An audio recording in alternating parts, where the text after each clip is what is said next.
להיות? איך זה יכול להיות שמדינה שהיא היום מספר אחת בהתפרצות הקורונה, שסובל ממשבר כלכלי עצום, מפירוק חברתי, ועדיין יש פוליטיקאי שזוכה בקרב קהל התומכים שלו תמיכה כל כך גבוהה, שאין בכיסו. התשובה שלי היא שזה כבר לא משנה מה שהוא עושה. זה פשוט לא משנה מה שהוא עושה, ואני רוצה לדבר רגע על ביבי והתקשורת.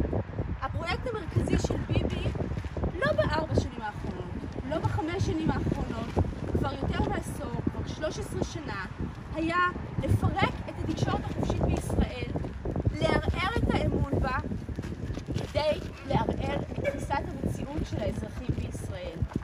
אין היום לישראלים בגדול מקורות מידע אמינים, מכיוון שיש כלי תקשורת אחד שמממן אותו אל הון, שפשוט ערער את הפוליטיקה הישראלית ואת שוק התקשורת הישראלי, ובלבל וטרף את כל הקלפים, וערער את כל כללי המשחק של השוק החופשי.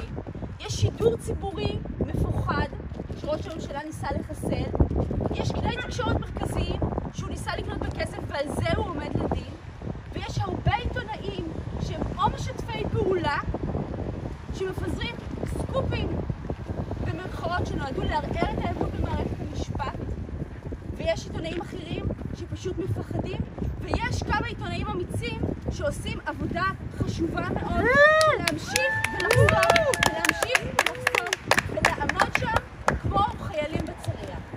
והם חוטפים איומים והם חוטפים נאצות, והיום בישראל חופש הביטוי וחופש העיתונות זכה לכרסום עצום, כי הפחד שולט, ומשתפי הפעולה עובדים חזק, ומולם עומדים עיתונאים שגם הם עובדים חזק כדי לחשוף את האמת.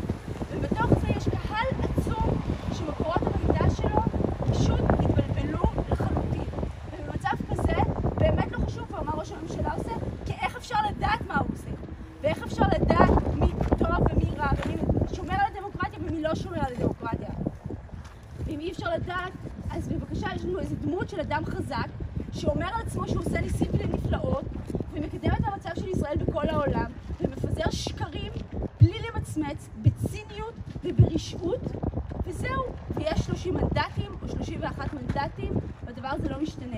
ועל זה אזרחים שעדיין מבינים ויודעים לקרוא את המשחק יוצאים לרחובות, והם הרבה כאלו, ואני נמצאת פה, אני אומנם במרחקים, אבל כדי לתמוך בהם, כדי להגיד להם, אתם לא מתבלבלים ואתם קוראים את המציאות נכון, והמציאות היא שהבן אדם הזה עשה נזק עצום לישראל ולחברה